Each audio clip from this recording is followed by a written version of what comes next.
Welcome to Nice to Matcha, a Project Zion podcast series where we meet new people, leaders, movers, and shakers.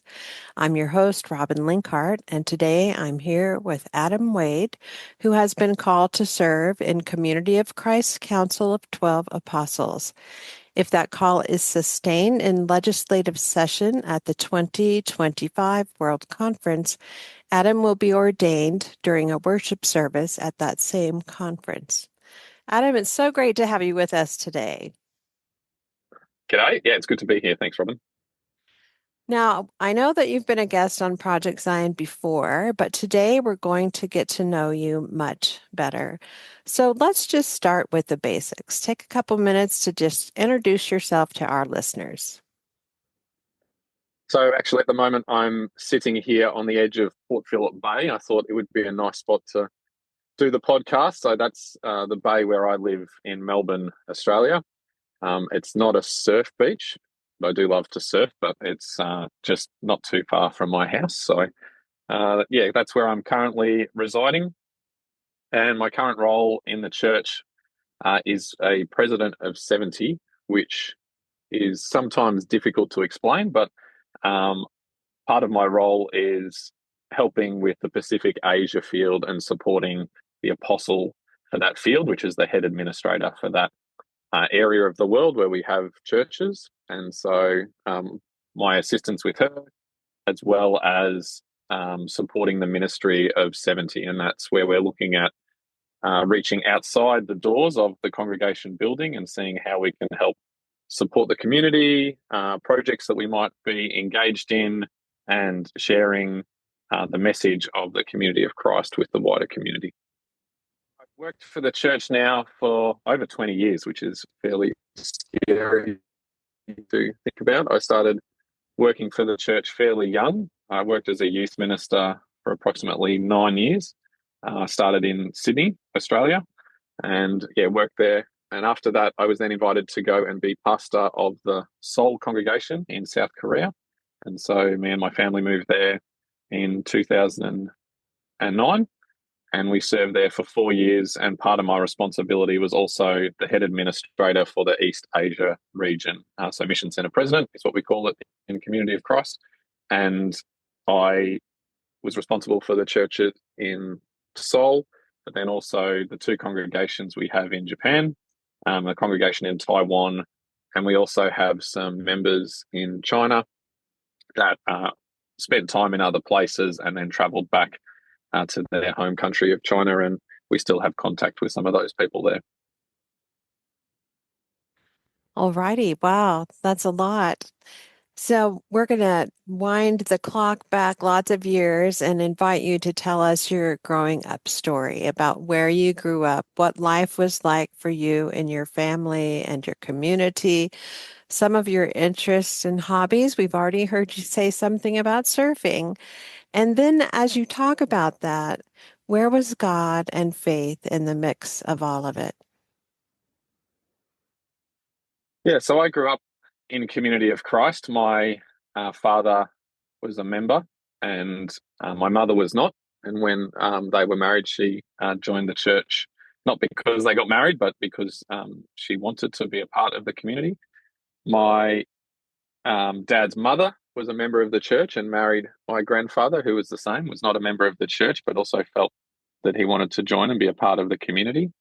And even the further generation back, they were one of the first generations to join the church in Australia. And so I have a long heritage in the church, but I also have a heritage of, um, I guess, sharing the message with people outside of the faith community and bringing them in and helping them experience what that faith community is all about. So part of my journey in the church was in and around the Hughesdale congregation. So I went to one of the campgrounds. We had a couple of hours north of Melbourne, called Mountain Hut, and I remember as a child going up there with mum and dad as part of our experience. I do remember one night where we rocked up to camp quite late in the evening. It was dark, and I remember being in the car and Dad hopping out of the car and going to inspect our cabin. But I use the word cabin very loosely because we used to have what was termed a shent, and it was halfway between a shed and a tent. So it was a concrete slab floor with three tin walls and a tin roof and just a sheet of canvas across the front. And I remember Dad going into the shent, but then telling us to remain in the car because we were lucky enough to have a massive spider's nest in our shent.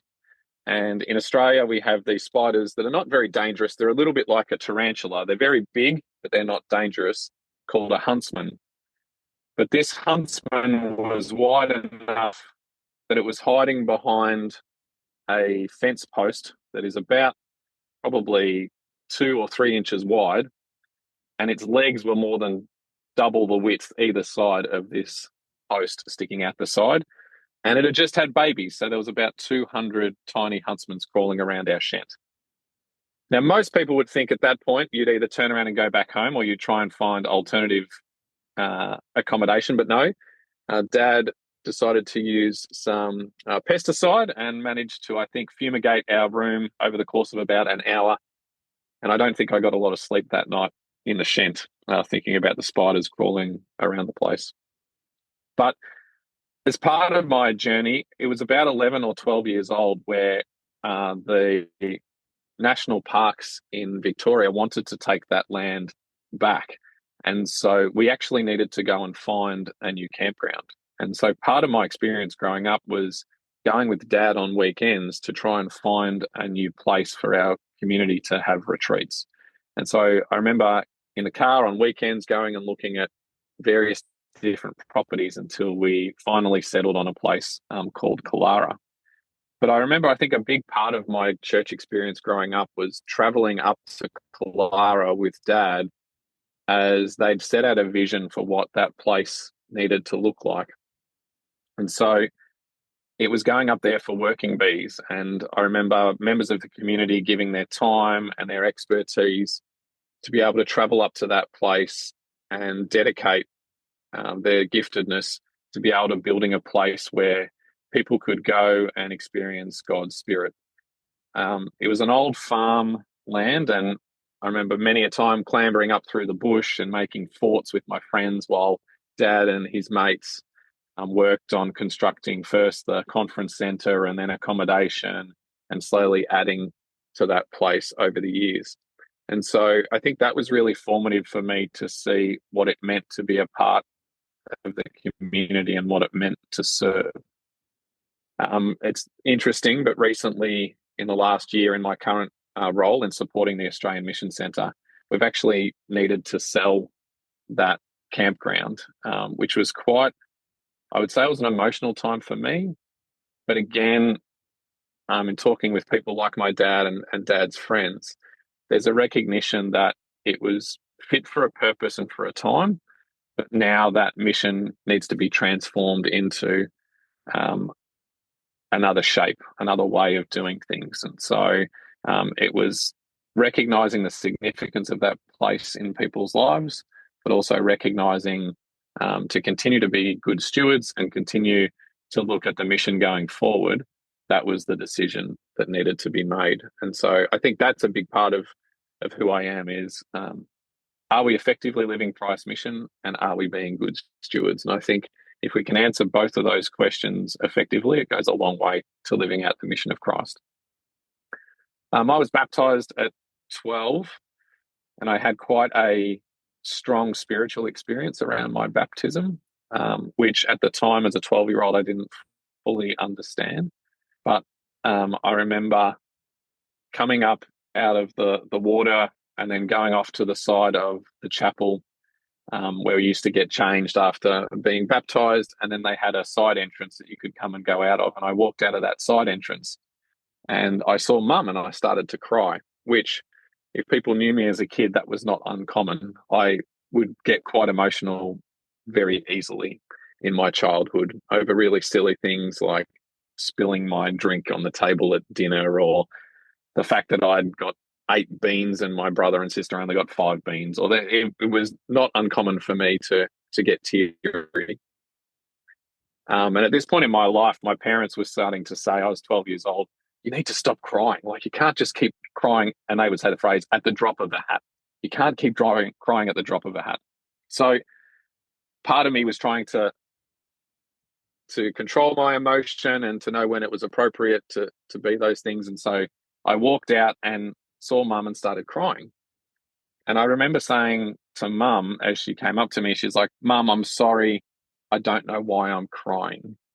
I just don't understand why I'm crying in this moment. And I remember mum looking at me and saying, it's okay to be crying in this moment. And it wasn't until I reflected back on that experience, probably a decade later, that I could recognize that that was the spirit touching my life. And that was the sense that I had in that particular moment. So I think that was quite formational for me. The other key part of my journey would probably have to be an experience I had on a retreat with a church couple that visited Australia.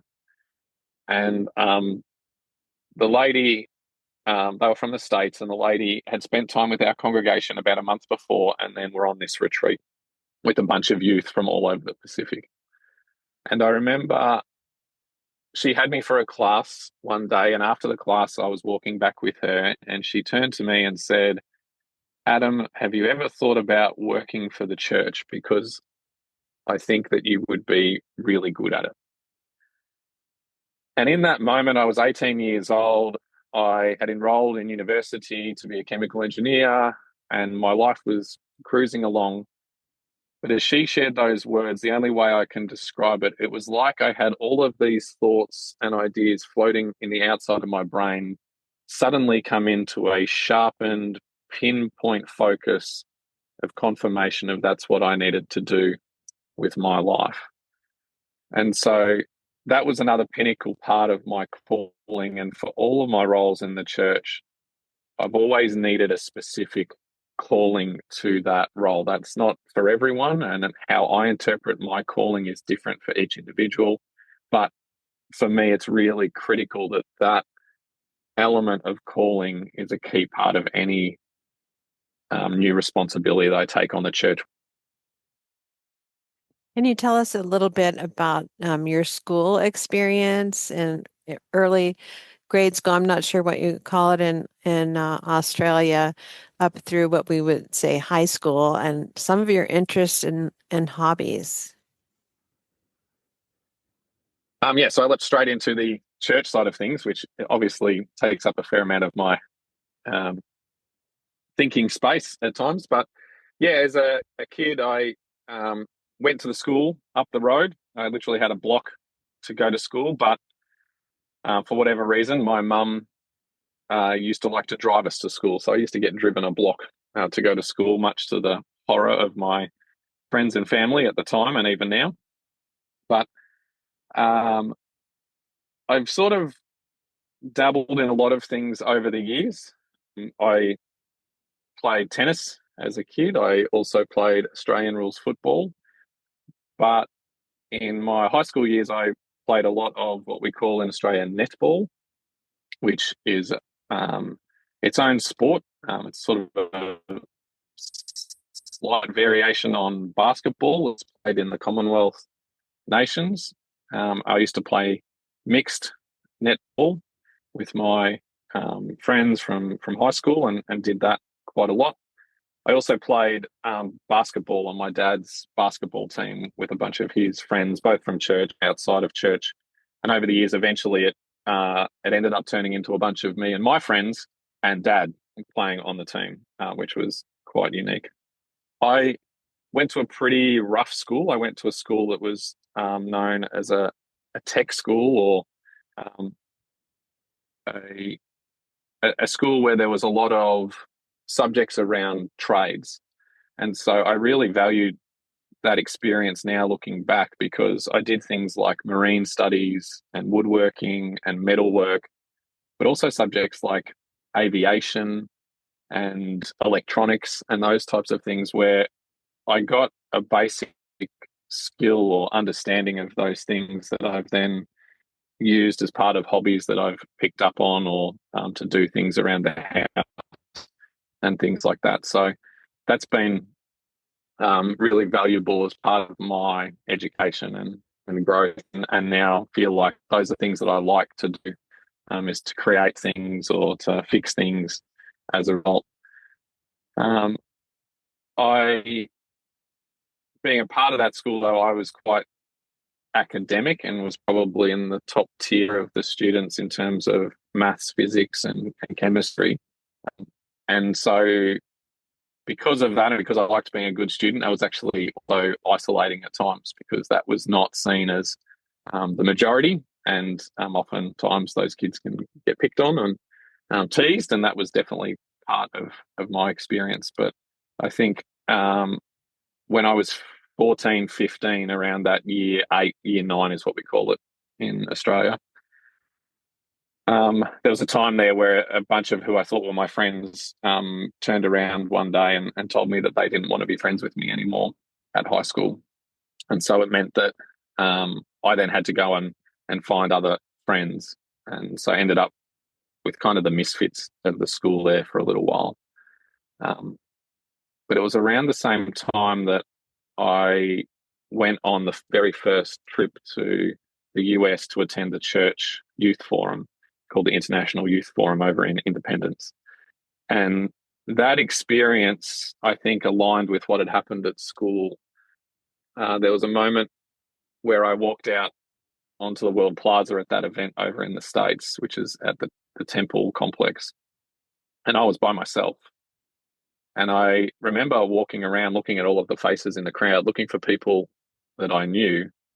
And it suddenly dawned on me that actually I could go and talk to any one of these people here, and they would welcome me with open arms and start to talk to me. And that's exactly what I did. And I think that shifted something, because when I came back from that experience, I recognized that I was okay being who I was.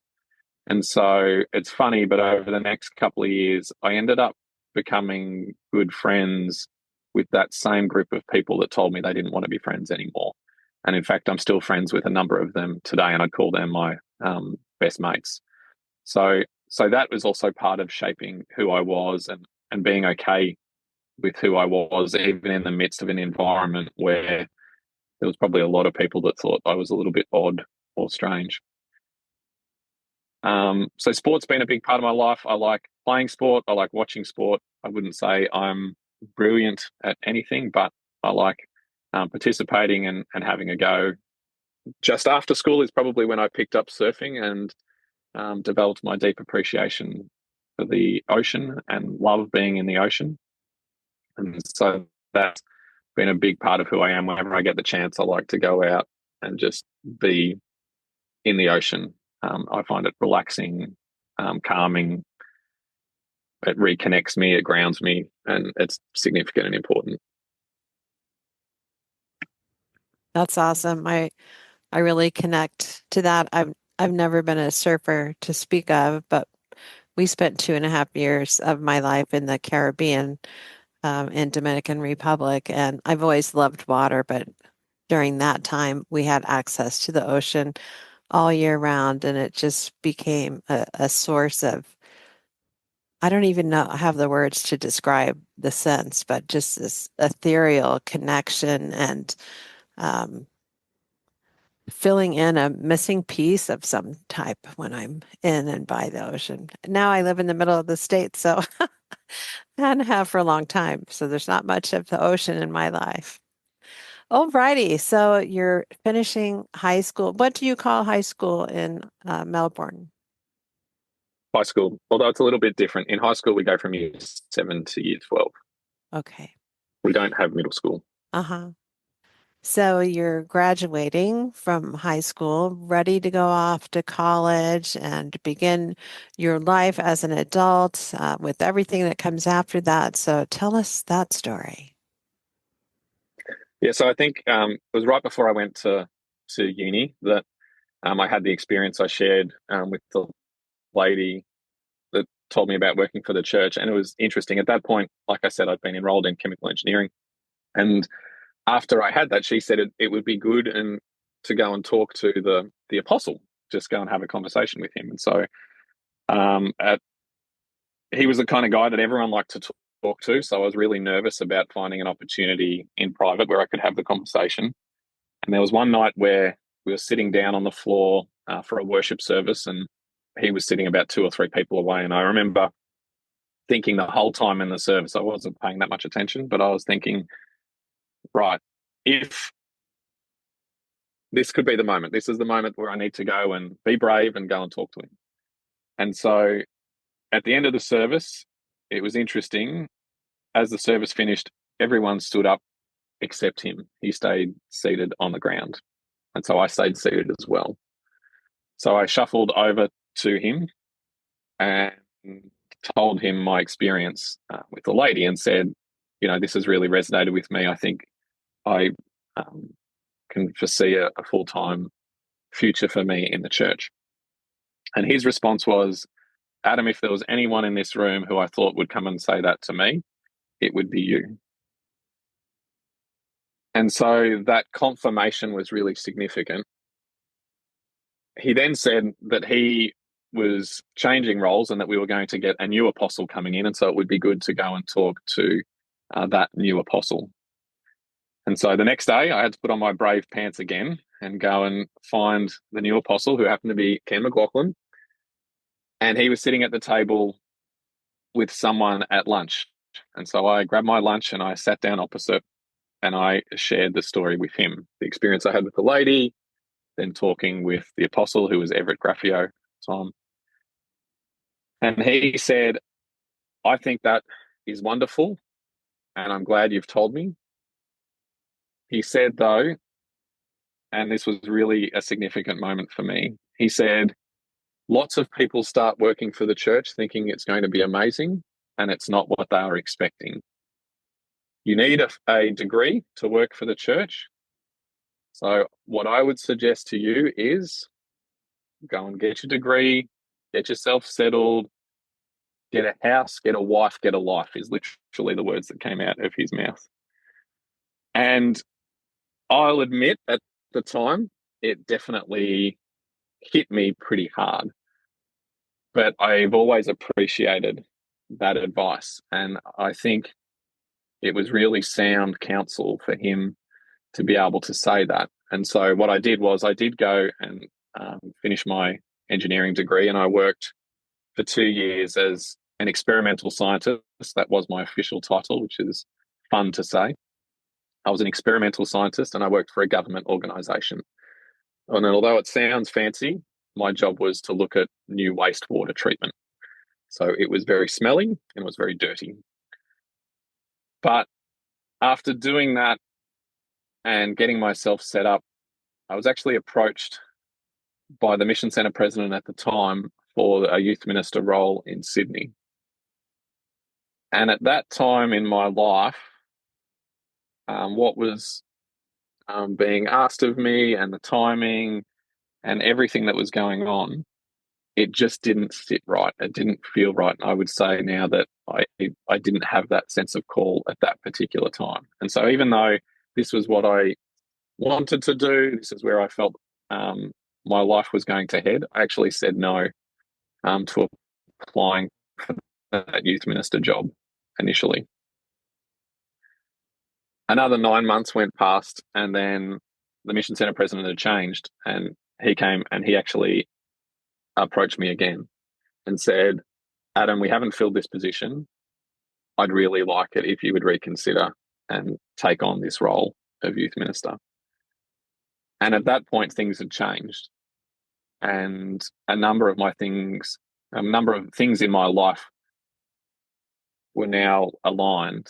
And there was that sense of call that, yes, this is what I meant to do. And so after 6 months of mentoring under Craig Martins, who was the youth minister at the time, I then moved up to Sydney to start my role as youth minister in the church. Wow.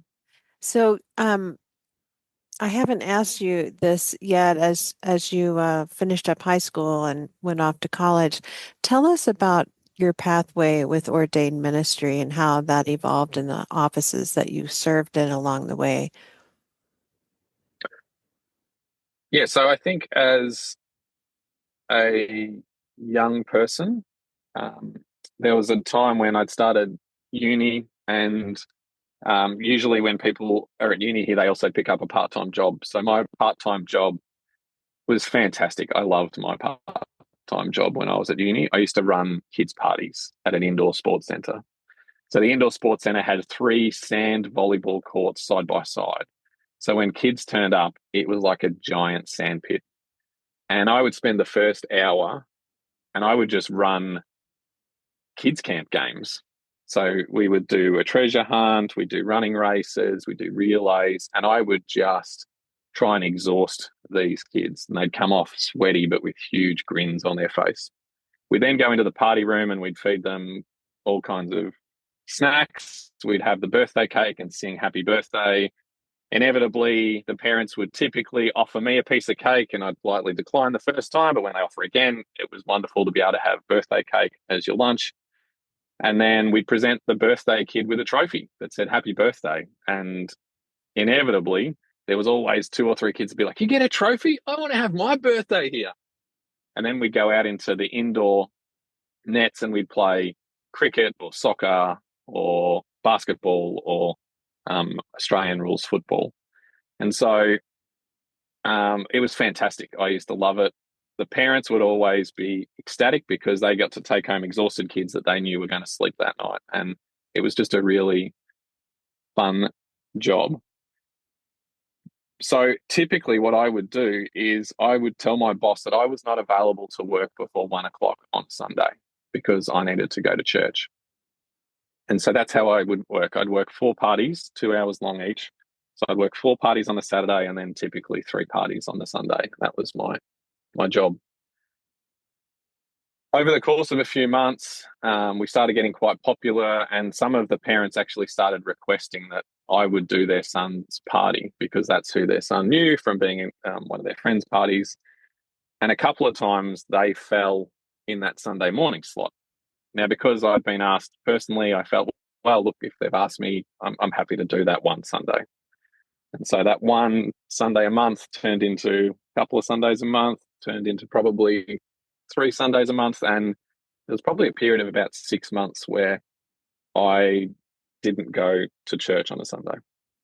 And it wasn't because I didn't like it anymore. It wasn't for any particular reason other than just I'd sort of fallen into this pattern of working on a Sunday morning.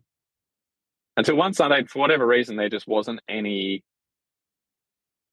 parties booked that morning. And I was like, oh, I don't have to work. So, hey, I might go along to church with mum and dad. And I remember standing in what we call the narthex, which is kind of this in-between space between the chapel and the hall where we used to have morning tea. And it hit me in that moment. And I remember the thought that came to mind was, this is what has been missing from your life. And it really struck me. And I think from that point, I then made an intentional decision to include that experience as part of my ongoing faith and discipleship. So, not long after that is when I got called to the office of priest. And the pastor actually approached me on the Sunday before, and I was a counselor to him. So it was not uncommon for us to have conversations. But this particular day, he came up to me and he said, oh, Adam, I'm just wondering if I can come round to your house this week. I've just got some things I'd like to talk to you about. And in that moment, the thought that came that I would say was not my own thought was, he's going to call you to priest. Now, my instant reaction, and this is true for me for all of my calls, is that my actual brain kicks in and goes, don't be ridiculous.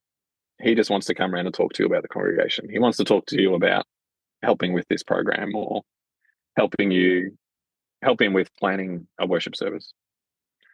But a couple of days later, sure enough, as I sat on the couch in mum and dad's lounge room, he presented me with the call to priest. And so I think that was instrumental to me, particularly as I had a number of women who were really key mentors and taught me certain particulars about the role that have stayed with me for a long time. One of which was that I'll always remember was about when communion is served where possible. And I know communion is served in various different ways in different settings around the world, but where possible, to serve it in such a way that once the person has been served, you don't then move back in front of them. So that after they've taken communion, it gives them the chance to pause and reflect and connect with the Spirit in that moment without being distracted by how you're moving in that space. And so that was one of the particulars that I've always tried to uphold, even now as I serve communion. So that was my call to priest. I was then called to elder and served as an elder for a time. And then I was called to the office of 70, probably 2 years after being called to elder. And I served in the office of 70. I'm still a 70, even though now I've been set apart as a president of 70. So, where were you in your full-time ministry with the church when you were called to elder, or had you started full-time ministry already when you were called to elder? It is an excellent question, Robin. I believe so. I don't actually remember the timeline. I'm not particularly good at remembering historical dates. That's not my forte. My Hmm. son is exceptional and can remember dates of various historical facts, but that is not my forte. And so I'm reasonably confident that, yes, I was serving in my role as youth minister at the time, um, but I can't quite remember. So I met you the first time at Community of Christ Seminary in Independence, back when we would go for 3 weeks of intensive studies and take two classes at one time. And you remember those days, right? And Unfortunately, I do actually remember that fact, yes.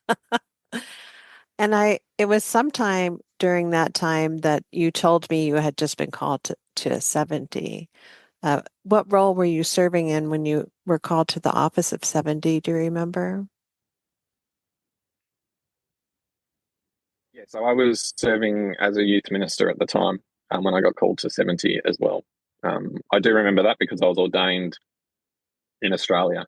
Hmm. Um, and I remember the night of my ordination, typically I will choose to fast before um, I'm going to engage in a significant time of ministry. So usually before I speak or at an ordination, I like to fast in the lead up to that. And so it's always a little bit awkward though, because in the community of Christ, everyone loves you to eat with them and will Hmm. constantly invite you to come and eat with them if you're standing there looking like you haven't eaten.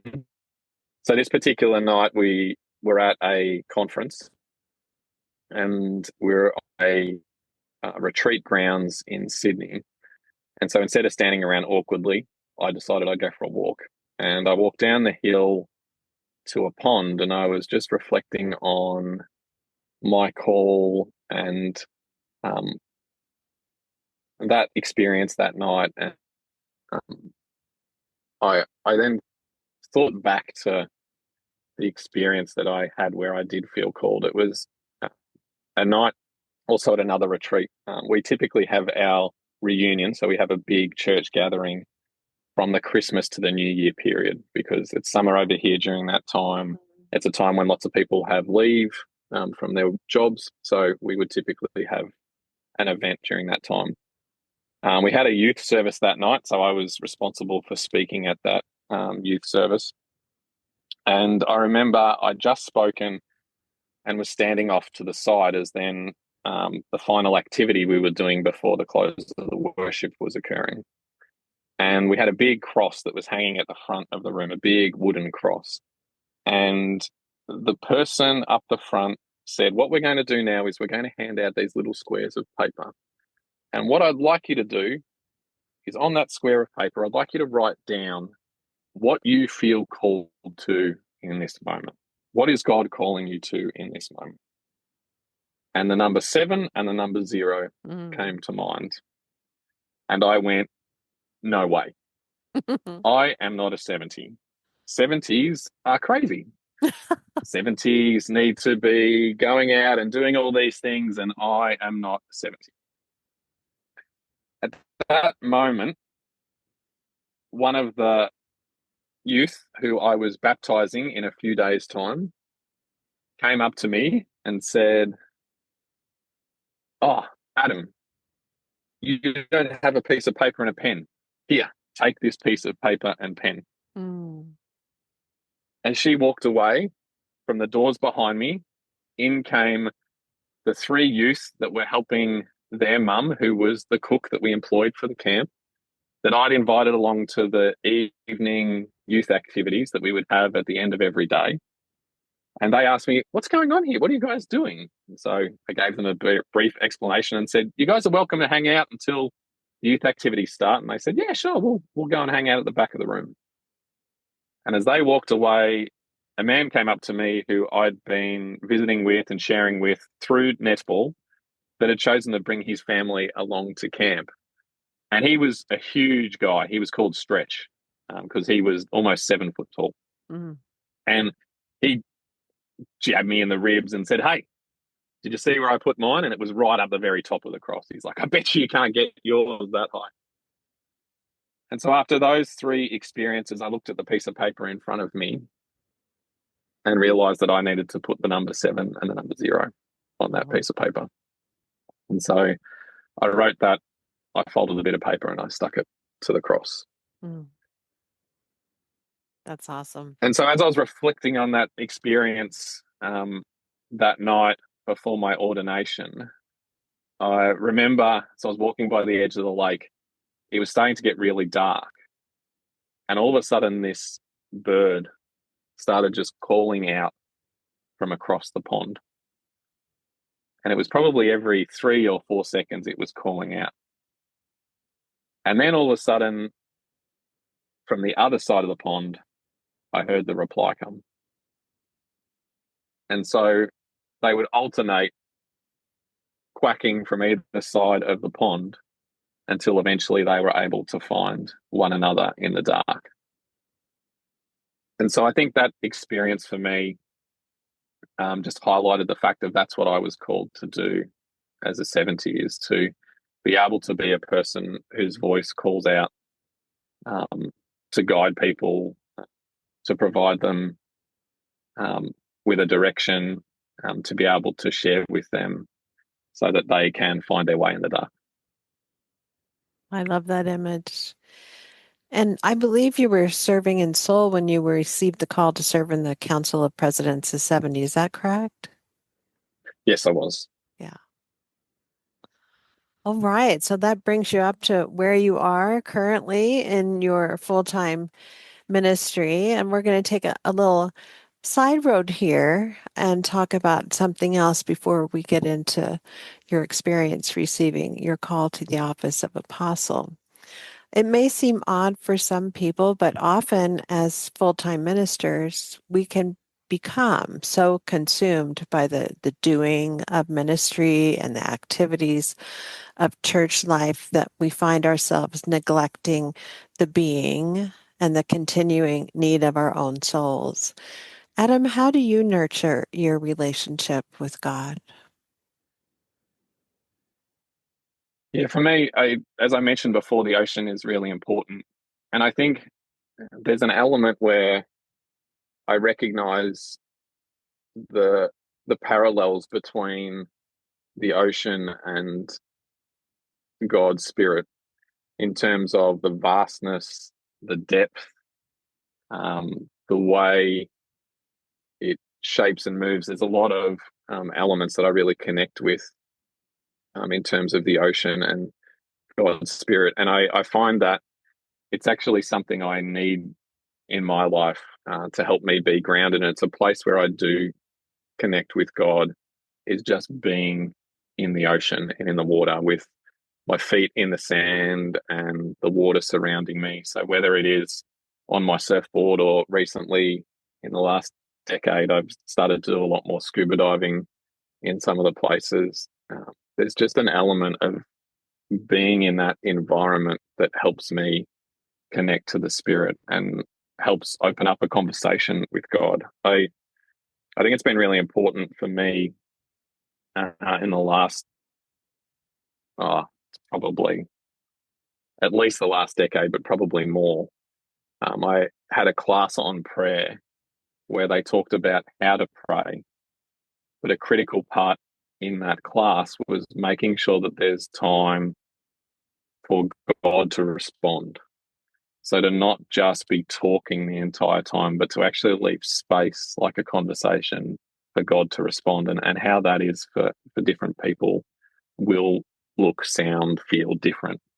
Um, but to approach prayer more like a conversation than just an email or a request that goes one way.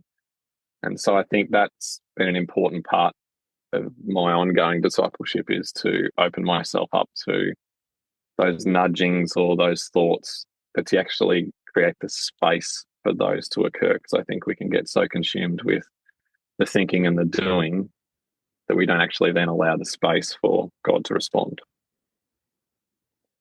Thank you. Now it's time for us to hear as much as you want to share about the experience of receiving your call to the office of apostle.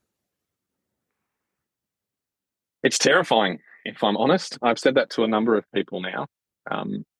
So like I said, the call to any role in my life, I've usually had a very specific experience around that. And my call to apostle was no different.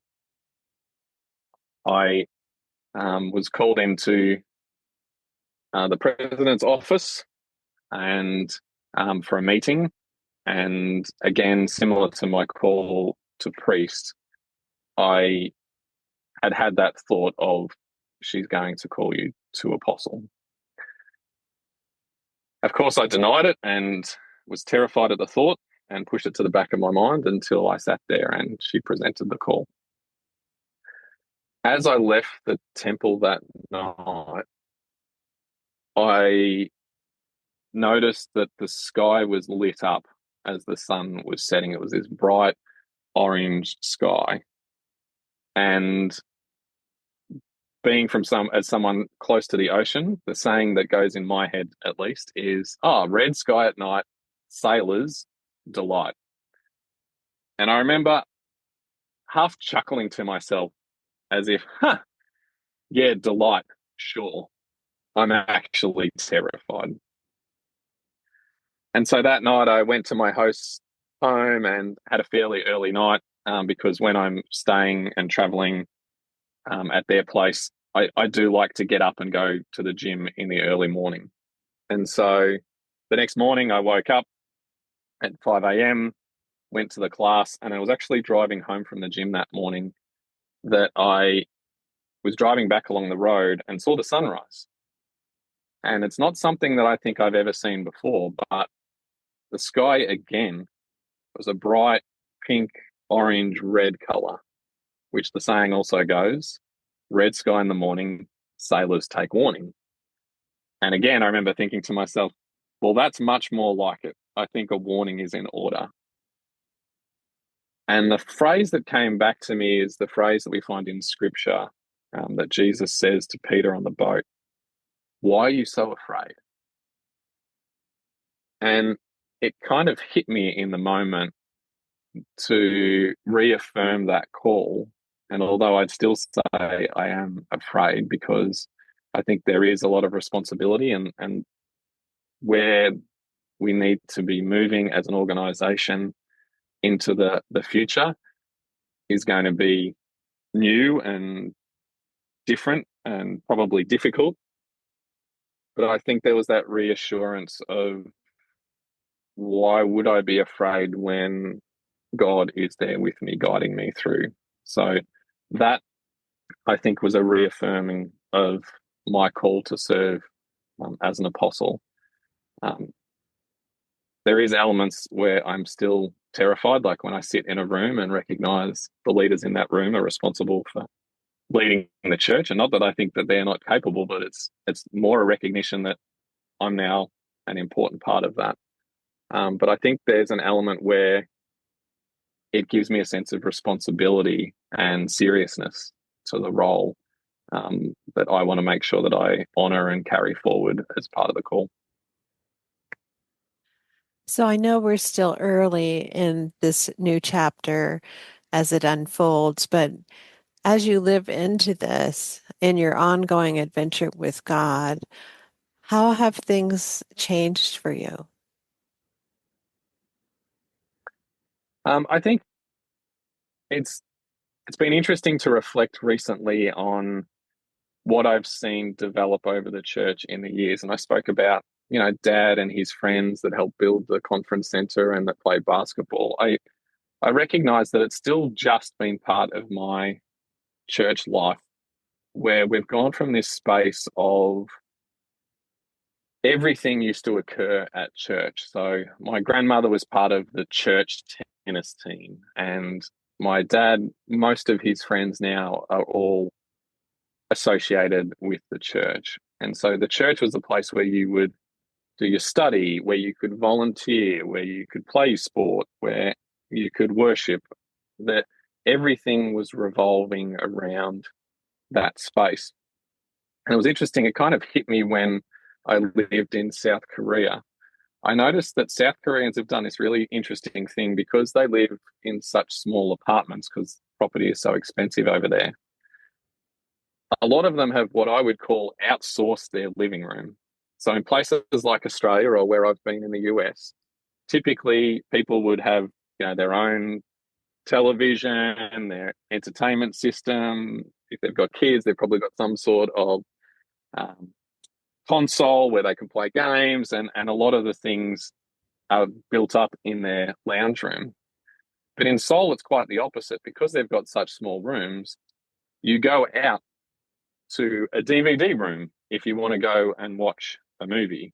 You go out to a singing room where Hmm. you go and do karaoke with your friends. You go to a PC room where they have lots of computers, they're all networked together that have the latest technology, where you can play games with your friends. And so they've kind of outsourced parts of their living room, and they'll go and they'll experience that and then they'll go back home. And so I think for me, in some ways, the church has sort of headed in a similar direction. For a lot of the things that the church used to be for people, there's now those options for people out in society. That if you want to go and be educated on a particular topic, you won't necessarily research it yourself and develop a class and invite people to join the class in your congregation. You'll probably go and join with like-minded individuals. If there's a particular charity you're passionate about, you'll probably go and partner with that charitable organization and live out your discipleship and your calling in that organization.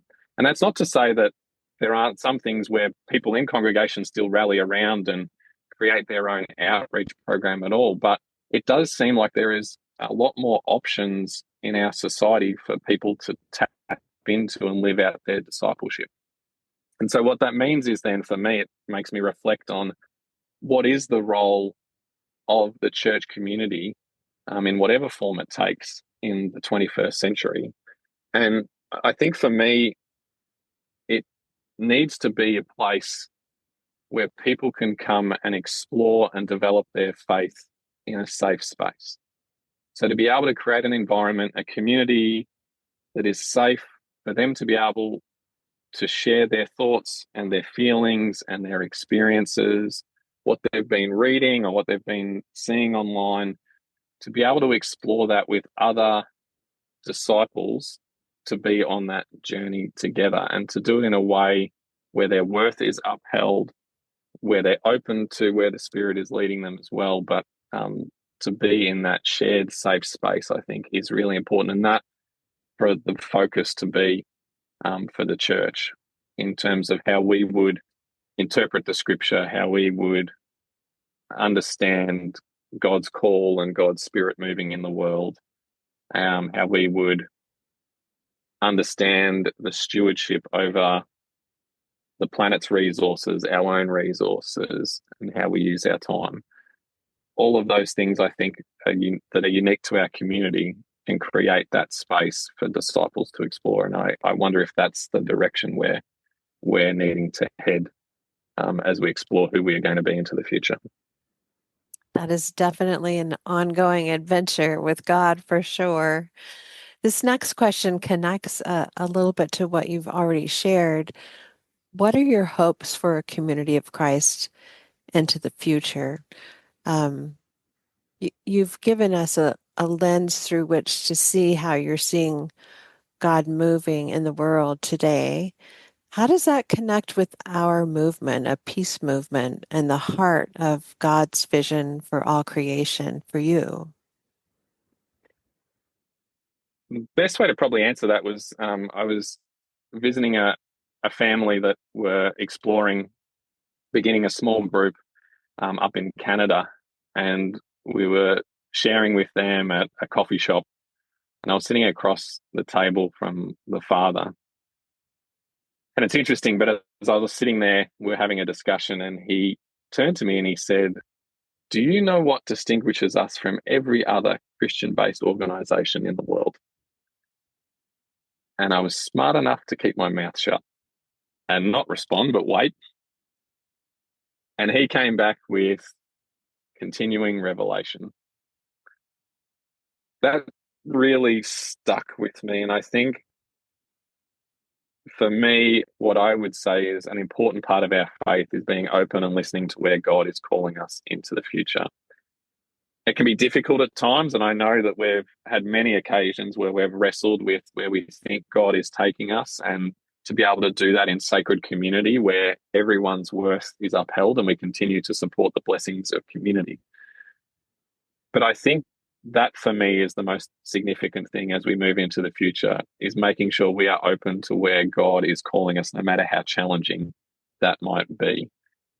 And so that is really a key part of my philosophy and my understanding of when I say the mission of God, because that means that it's not stagnant, that it's not unchanging. And I need to be open and flexible to those places where we need to go. That's exciting and terrifying at the same time. I love it. Adam, is there anything that you would like to share today that I haven't already asked you about? I don't think so. I think I've just shared 6 or 7 sermons that um, others have probably heard over the journey, but it's always good, I think, for me to reflect on where I've come from and those experiences that have shaped who I am today. Yes, indeed. It's been a joy to share this time with you and to hear more of your story. Thank you so much for making the time, Adam, to be with us today. No worries. I might go for a quick stroll in the water. If you would like to hear more from Adam, check out Extra Shot 126, Hospitality with Young People, and episode 329 in our What's Brewing series about mission, in which Adam reflects on pandemic changes and lessons in the life of the church. As always, a very special thanks to all of you, our listeners, for spending a portion of your day with us. This is your host, Robin Linkhart, and you are listening to Project Zion Podcast. Go out and make the world a better place. Take good care. Bye bye.